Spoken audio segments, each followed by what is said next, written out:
We don't care. हमें अमित शाह का बयान सुनने में कोई दिलचस्पी नहीं है। राहुल गांधी के दिल की बात जुबान पर आ गई और उन्होंने कह दिया कि उन्हें गृह मंत्री अमित शाह का इस्तीफा चाहिए। दरअसल पहले दिन से ही राहुल गांधी ये चाहते हैं, क्योंकि राहुल गांधी का फ्रस्ट्रेशन अब पीक पर पहुंच गया है। उन्होंने संसद का पूरा सत्र वॉश आउट करवा दिया सिर्फ अपनी एक जिद की वजह से। लेकिन दरअसल उन्हें बयान नहीं सुनना था, छात्रों के साथ दिल्ली में क्या हुआ वो नहीं जानना था। उन्हें छात्रों से कोई हमदर्दी, कोई दर्द नहीं है। अगर होता तो झारखंड के छात्रों से भी उन्हें हमदर्दी होती। दरअसल उन्हें अमित शाह का इस्तीफा चाहिए। दरअसल वो जो सपना देख रहे हैं प्रधानमंत्री बनने का, वो पूरा नहीं हो रहा। 3 बार जनता रिजेक्ट कर चुकी है और अब फ्रस्ट्रेशन उनका पीक पर पहुंचता जा रहा है। 2024 के चुनावों में 99 सीटें जरूर आई, लेकिन उसके बाद एक के बाद एक विधानसभा चुनावों में दिल्ली हो, हरियाणा हो, महाराष्ट्र हो या पश्चिम बंगाल हो, असम हो, जिस तरह से बीजेपी को एक के बाद एक जीत मिल रही है, अब राहुल गांधी को लग रहा है कि इस सरकार को किसी तरह से हटा दें, क्योंकि लोग तो इनको हटाने वाले नहीं हैं। क्या चाहते हैं राहुल गांधी? कि वो लिख के दे दें, अमित शाह वो पढ़ दें। वो यही चाहते, मुझे ऐसा लग रहा है। और क्यों वो अमित शाह का इस्तीफा मांग रहे हैं, क्यों राहुल गांधी बहुत बेइज्जत महसूस कर रहे हैं, ये सब कुछ विस्तार से आपको इस वीडियो में बताऊंगी। नमस्कार, बहुत बहुत स्वागत है। आप देखना शुरू कर चुके हैं आयन भारत। आपके साथ मैं हूं डॉक्टर रचना सिंह। संसद का मॉनसून सत्र चल रहा है। पूरा सत्र लगभग खत्म हो चुका है। एक दिन बृहस्पति का बचा है और शुक्रवार के दिन आखिरी दिन होता है, तो ज्यादा काम उस दिन होता नहीं। तो कुल मिला के मान लीजिए एक दिन बचा है। राहुल गांधी पहले दिन से लगातार इस सत्र में किसी बहस चर्चा के पक्ष में नहीं थे और वो ये कहते रहे कि गृह मंत्री आकर बताएं कि क्या हुआ है दिल्ली में छात्रों के साथ। लगातार झूठ बोल रहे हैं कि छात्रों पर गोली चलवाई गई। सफेद झूठ कई बार बताया जा चुका है सरकार की तरफ से, लेकिन वो मानने के लिए तैयार नहीं थे। सरकार की तरफ से मैसेज भिजवाए गए। जो संसदीय कार्य मंत्री हैं किरण रिजिजू, उन्होंने खुद जाके बात की राहुल गांधी से। 3 बार नहीं, 4 बार 5 बार बात की। कांग्रेस पार्टी से बात की। जो स्पीकर ओम बिरला हैं उन्होंने बात की। उन्होंने कहा कि सरकार अब चर्चा के लिए तैयार है। गृह मंत्री छात्रों के मुद्दे पर दिल्ली में जो कुछ भी हुआ उस पर जवाब देने के लिए तैयार हैं। तो चर्चा कब किस तरह से होनी चाहिए, नियम के तहत, किस नियम के तहत, आप बता दीजिए। लेकिन दरअसल जिस व्यक्ति को चर्चा चाहिए होगी वो तो चर्चा के लिए कहेगा। राहुल गांधी ने तुरंत गोल पोस्ट चेंज किया और कहा कि गृह मंत्री तुरंत इस्तीफा दे। दरअसल वो फ्रस्ट्रेट हो चुके हैं। उनको पता है कि जनता उनको वोट देकर नहीं चुनेगी। अगर उनको इस्तीफा ही चाहिए था, पहले दिन से ये मांग क्यों नहीं रखी कि गृह मंत्री इस्तीफा दें? पहले दिन से क्यों वो कहते रहे कि स्टेटमेंट दे, स्टेटमेंट दे, स्टेटमेंट दे, उसके बाद सदन चलेगा? दरअसल राहुल गांधी को कभी जवाब चाहिए ही नहीं था और ये बात बहुत अच्छी तरह से बीजेपी जानती थी। इसीलिए बीजेपी सदन में जब शोर शराबा हो रहा था तो गृह मंत्री नहीं आते, क्योंकि कामकाज नहीं हो रहा।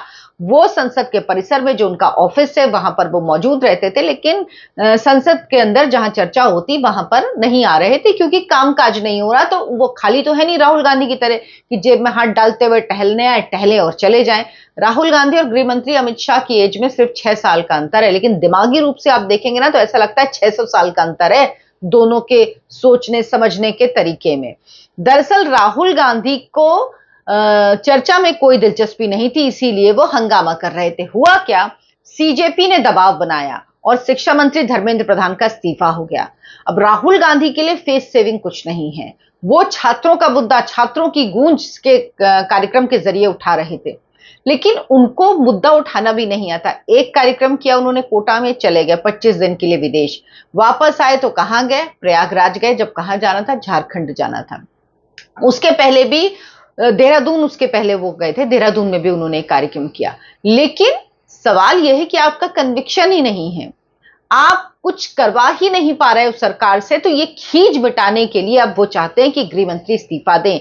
और दरअसल उनको लगता है कि वो चुनावी राजनीति में नहीं जीत सकते। आप राहुल गांधी के बात करने का तरीका देखिए। एक पत्रकार ने सीधा साधा सा सवाल पूछा तो राहुल गांधी एटीट्यूड देने लगे, रोना धोना करने लगे, दिखाने लगे कि भैया तुम कौन हो। मतलब जो इंटाइटलमेंट है ना, वो राहुल गांधी के एक एक शब्द से, और फ्रस्ट्रेशन मैं इस बात को कह रही हूं, कुछ कुछ लोगों को बुरा भी लगेगा, लेकिन राहुल गांधी के चेहरे से दिखता है कि बहुत फ्रस्ट्रेट है, वो बहुत फ्रस्ट्रेट है। पत्रकार जो उनसे सवाल पूछ रही है, जो कांग्रेस कवर करती है, उससे कह रहे हैं कि आप लोग कभी उन लोगों को टोकते हैं, कभी उनसे बोलते हैं, कभी उनसे पूछते हैं? अरे भैया, वो कांग्रेस कवर करती है और वो आपसे आपका पक्ष पूछ रही है। क्या कह दिया? मीडिया को चूहा कह दिया। यही राहुल गांधी हैं जो प्रेस की आजादी की बात करते हैं, लेकिन ये पत्रकारों को अपमानित करने का भी काम करते हैं। खुद को ये राजा समझते हैं और दूसरों को अपना गुलाम समझते हैं। दरअसल इनको बर्दाश्त नहीं होता कि नरेंद्र मोदी और अमित शाह कैसे इस देश में गृह मंत्री और प्रधानमंत्री बने हुए हैं। अमित शाह ने क्या कहा, पहले ये आपको बताती हूं। अमित शाह ने कहा कि लापता और भाग गए, इस प्रकार की भाषा भारत की सार्वजनिक जीवन में, संसदीय जीवन में अभी से ही सुनाई देनी शुरू हुई है।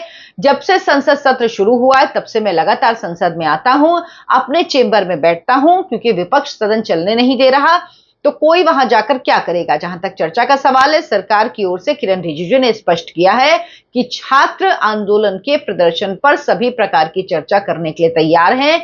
चर्चा के लिए समय सुनिश्चित किया जाए, विपक्ष तैयार हो जाए। मेरी ओर से मैंने कह दिया है, किसी भी सवाल का जवाब देने के लिए तैयार हूं, लेकिन वो चर्चा ही नहीं होने देना चाहते। आज 3 बजे से स्पीकर साहब को पत्र दें और कल 3 बजे तक सभी प्रकार की चर्चा के लिए हम तैयार हैं। मैं सदन में बैठूंगा, सबको सुनूंगा और सब चीजों का जवाब दूंगा। अब विपक्ष को तय करना है कि उनको चर्चा करनी है या नहीं। इसके बाद गृह मंत्री अमित शाह ने क्या किया, स्पीकर को चिट्ठी लिख कर दी और कहा कि आंदोलन, जो छात्रों का मुद्दा है, उस पर आंदोलन की चर्चा की उन्होंने मांग की और यह भी कहा अपनी तरफ से कि वो सभी सवालों के जवाब देने को तैयार हैं। लेकिन राहुल गांधी किसी की सुनने को राजी नहीं, वो वही 20 जुलाई पे अटके हुए हैं, उससे आगे वो बढ़ने को राजी नहीं है और उन्होंने कहा कि उन्हें अमित शाह का इस्तीफा चाहिए। दरअसल राहुल गांधी कह रहे हैं कि सबसे इनकॉम्पिटेंट, अगर आपको पता था छात्रों पर गोली चली, जो कि गोली नहीं चली, सफेद झूठ है, अगर आपको पता था और चली तो आप फिर आपने गलत किया है, और अगर आपको नहीं पता था तो आप इनकेपेबल हैं, तो आप इनकॉम्पिटेंट हैं, इसलिए आपको इस्तीफा देना चाहिए। राहुल जी, भारत के इतिहास में सबसे इनकॉम्पिटेंट अगर नेता प्रतिपक्ष है तो वो है राहुल गांधी। इतना इनकॉम्पिटेंट नेता प्रतिपक्ष ने नहीं देखा आज तक इस देश ने, इसीलिए आप ये तो मत कहिए। मीडिया को जिस तरह से वो कहते हैं, इसके पीछे मुझे पूरी सुनियोजित साजिश लगती है। जिस तरह से आपने देखा होगा अभी सीजेपी का जब आंदोलन हुआ तो किस तरह से मेटा के लोगों ने, जब प्रधानमंत्री ने एक अपनी रील डाली थी तो उसको रोक दिया था 5-6 घंटे के लिए। मेटा के अधिकारियों को बुलाया गया, मार्क जगरबर्ग से कहा गया कि वो माफी मांगे, अपने अधिकारियों के जरिए उन्होंने माफी भी मांगी। तब बताया गया कि किस तरह से कंटेंट को पुश किया गया, पैसे लेकर कंटेंट को पुश किया गया और ये कंटेंट ज्यादा से ज्यादा दिखाया गया। तो आप सोचिए, अब राहुल गांधी यही चाहते हैं, क्योंकि इसमें मैनिपुलेशन आसान होता है। जब आप डिजिटल में आते हैं, जिनके पास पैसा है, रसूख है, वो कर पाते हैं। हमारे जैसे लोगों के तो व्यूज ही कम आते हैं, आप खुद ही देखते हैं, सब्सक्राइबर ही कितने स्लो बढ़ते हैं, लेकिन इन लोगों का बहुत तेजी से। क्यों? क्योंकि इन लोगों के पास पैसे का अंबार है। आपको दिखने लगेगा सिर्फ एक ही तरीके की रील, एक ही तरीके का कंटेंट आपके टाइमलाइन पे आ रहा है लगातार। ये सब पैसे से होता है, सब पैसे का खेल होता है। तो राहुल गांधी दरअसल अंतरराष्ट्रीय साजिश का हिस्सा हैं, मुझे ऐसा लगता है, जो चाहती है कि जो मेन स्ट्रीम मीडिया वो डिस्क्रेडिट हो जाए। आपने देखा होगा कि मेन स्ट्रीम मीडिया में अगर अमित शाह की बाइट चलेगी तो राहुल गांधी की भी चलेगी, अगर बीजेपी के नेता की चलेगी तो कांग्रेस के नेता की भी चलेगी। डिबेट में बीजेपी के भी बैठेंगे तो कांग्रेस के भी बैठेंगे, जब तक वो खुद अपने प्रवक्ताओं को भेजने से मना ना कर दें। कभी कभी ये होता है कि पार्टी खुद मना कर देती है अपने प्रवक्ताओं को भी, तब भी बैलेंस करने के लिए वो जो उनके समर्थित लोग होते हैं, जो उस विचारधारा से जुड़े लोग होते हैं, उनको बुलाते हैं। विपक्ष से किसी और को बुलाएंगे अगर मना कर दिया कांग्रेस पार्टी ने भेजने से। तो एक पक्षीय कभी नहीं होता है, लेकिन जो सोशल मीडिया है उसमें बहुत आसान है। डिजिटल मीडिया में आप एक पक्षीय नरेशन चला सकते हैं। आप देखिए, तमाम ऐसे चैनल हैं जो क्या क्या बात करते हैं, कितना झूठ, कितना गलत फैलाते हैं, और वो सब चलते हैं। और अगर हम जरा सा ऐसा वैसा कर दें, हमारे चैनल की तो रीच वैसे ही रोक देते हैं वो लोग। तो ये होता है, और राहुल गांधी मुझे लगता है इसी साजिश का हिस्सा है। वो चाहते हैं कि मेन स्ट्रीम मीडिया जो है भारत की, उसको डिस्क्रेडिट कर दिया जाए, ताकि जो डिजिटल मीडिया है जिस पर वो काबू कर सकते हैं, जिसको वो प्रेरित कर सकते हैं, जिसको वो अपनी तरह से मैनिपुलेट करवा सकते हैं, उस पर ज्यादा लोगों को भरोसा हो जाए। और उसके बाद क्या होगा, वही होगा जो आपने सीजेपी के आंदोलन के दौरान देखा, किस तरह से गलत चीजों को प्रमोट किया गया। जो मेन स्ट्रीम मीडिया होता है वो आप देखेंगे कभी गाली गलौज, कोई ऐसे शब्द कभी नहीं चलते हैं, वो ऐसी चीजों को प्रमोट नहीं करते हैं, दिखाते नहीं है, एथिक्स में नहीं आते उनके। लेकिन डिजिटल मीडिया का तो कोई एथिक्स है नहीं, उसमें तो आप भर भर के जितनी गाली देंगे उतना ज्यादा आप चलेंगे, उतना ज्यादा आपको लोग देखेंगे। तो ये हो रहा है। तो राहुल गांधी ये भी चाहते हैं, इसीलिए वो गाहे बगाहे मीडिया को गाली देते रहते हैं। लेकिन राहुल गांधी को आप समझिए ना मानसिकता, वो हैं जब वो छोटे थे, तो तस्वीरें आप लोगों ने भी देखी होंगी, हवाई जहाज में बैठ के उनके बर्थडे का केक कटता था, जब इस देश में गरीबी इतनी थी कि कई लाखों लोग ऐसे थे जिनको रोटी 2 वक्त की नसीब नहीं होती थी, सूखी रोटी खाना भी 2 वक्त की नसीब नहीं होती थी। वो हैं वो लोग, वो खुद को राजा समझते हैं। वो क्यों नहीं, वो प्रधानमंत्री के घर में पैदा हुए, प्रधानमंत्री की गोद में खेले, इंदिरा गांधी उनकी दादी, सोचिए। तो वो व्यक्ति की मानसिकता ही वो है। वो देखिए ना, जब उनके चेहरे का हाव भाव देखिए, हिकारत भरी नजर से देखते हैं। ये अमित शाह कौन, इस भाषा का इस्तेमाल किसी प्रधानमंत्री, किसी गृह मंत्री के लिए आपने कभी देखा है? संसदीय मर्यादा कोई चीज होती है, उसका पालन राहुल गांधी, क्योंकि राहुल गांधी को लगता है सब मेरे नौकर हैं, मैं इन सबका मालिक हूं, सब गुलाम है मेरे। अब वो उस चीज को छोड़ ही नहीं पा रहे हैं, वो उस चीज से बाहर ही नहीं निकल पा रहे हैं। इसीलिए वो हर एक व्यक्ति को जो उनसे सवाल करे या जो उनके मन का ना बोले, वो उसको बेइज्जत करते हैं। पत्रकार सवाल पूछ ले तो कहते हैं आप बीजेपी के पत्रकार हैं, बीजेपी के, कांग्रेस कवर करने वालों को बीजेपी का बना देते हैं। पूछ लेते हैं आपकी जाति क्या है, कुछ भी, मतलब आपको ह्यूमिलिएट करने का वो कोई मौका, क्योंकि उनको लगता है ये उनका अधिकार है आपको ह्यूमिलिएट करना। उनको लगता है नरेंद्र मोदी प्रधानमंत्री कैसे बन सकता है, तो मेरा अधिकार है। उनको लगता है या तो हम बने गांधी परिवार, नहीं तो मनमोहन सिंह जैसे पपेट प्रधानमंत्री बने, जिनका कैबिनेट का फैसला मैं से फाड़ के फेंक दूं प्रेस कॉन्फ्रेंस में। प्रधानमंत्री होते हुए मनमोहन सिंह ये कह दें कि राहुल जी जब चाहें तब प्रधानमंत्री बन सकते हैं। अरे ये आपकी पार्टी के अंदर का मामला, आप किसी को प्रधानमंत्री बनाइए, आप राहुल गांधी को ही बना देते, क्या दिक्कत थी कांग्रेस पार्टी, आप उन्हीं को बना देते मनमोहन सिंह की जगह। लेकिन एक प्रधानमंत्री ये कह रहा है कि नहीं नहीं, कभी भी राहुल गांधी यहां पे आ सकते हैं, राहुल गांधी प्रधानमंत्री बन सकते हैं, वो किसी भी दिन चाहे। ये क्या है, तमाशा है, राजा की गद्दी है कि राजा ने अपने एक प्यादे को बिठा दिया, जब मर्जी आएगी लात मार के हटाएगा और खुद बैठ जाएगा। यहां ये चल रहा था इस देश में, अब ये बंद हो गया है। इंटाइटलमेंट जो हर चीज में राहुल गांधी को मिलता था, अब लेकिन वो उस भावना से बाहर नहीं निकल पा रहे हैं। तो बहुत मुश्किल है राहुल गांधी के लिए कुछ भी पचा पाना, और उनको अपच इतना ज्यादा हो गया है कि इसीलिए वो ना सुनना चाहते ना वो चाहते हैं। मुझे तो अब लगता है वो चाहते हैं मैं लिख के दूं, अमित शाह साइन कर दें और फिर उसके बाद मैं जाके प्रेस कॉन्फ्रेंस में बता दूं। वो उद्दंड हो चुके हैं। दरअसल राहुल गांधी क्या करते हैं, राहुल गांधी को जो काम वो सड़क पे करते हैं वही काम वो संसद में करना चाहते हैं। दरअसल असल बात क्या है, राहुल गांधी तू तड़ाक की भाषा, एक तरफा बोलना, मर्यादित ना बोलना, जेब में हाथ डालकर चलना, सदन में उनको बोलना नहीं आता। दरअसल वो संसद में बैठने लायक नहीं है, मुझे लगता है। जिस भाषा में संसद में बोलते हैं, जो विषय लेके आते हैं, विषय से जिस तरह से भटकते हैं, उनकी टोन जो होती है।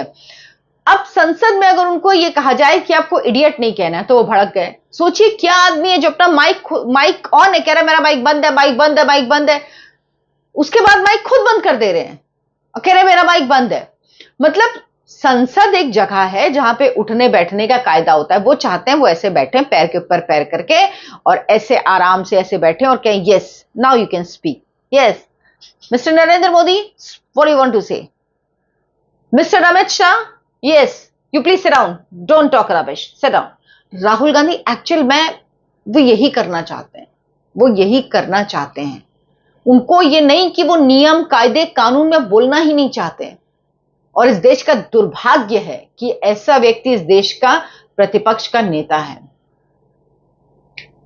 इस देश ने कभी इतना खराब नेता प्रतिपक्ष नहीं देखा होगा। एक भाषण, चलिए अभी छोड़ दीजिए, 2004 में चुनावी राजनीति में राहुल गांधी आए, तब से 2026 22 साल, आप राहुल गांधी का एक भाषण मुझे बता दीजिए, कमेंट में बताइएगा अगर आपको पता चले, कि मुझे बताइए कि कौन सा ऐसा राहुल गांधी का एक भाषण है जिस पर पढ़ा जा सकता है, जिसको सुना जा सकता है, जिस पे रिसर्च हो सकती है, जिस पर पॉइंट्स मिल सकते हैं आपको कहीं डिबेट के, जिससे कुछ आपको रेफरेंस ले सकते हैं। ऐसा कोई एक भाषण आप मुझे बता दीजिए। विषय पे तो बंदे को बोलना ही आता, जो सड़क पे बोलते हैं वही संसद में बोलते हैं। आप लोग क्या सोचते हैं इस पर मुझे जरूर बताएं, क्योंकि मैं अगर इस विषय पे बोलूंगी तो मैं बोलती जाऊंगी, मेरे पास बहुत कुछ है बोलने के लिए, लेकिन वीडियो बहुत लंबा हो जाएगा। अगर आपको ऐसे वीडियो पसंद आते हैं तो आप प्लीज मुझे जरूर कमेंट करके बताइएगा। मेरे वीडियो को लाइक कीजिए और चैनल को सब्सक्राइब कीजिए और ज्यादा से ज्यादा लोगों तक इस चैनल को पहुंचाइए, इस वीडियो को पहुंचाइए, तेजी से इसको आगे बढ़ाइए। धन्यवाद, नमस्कार।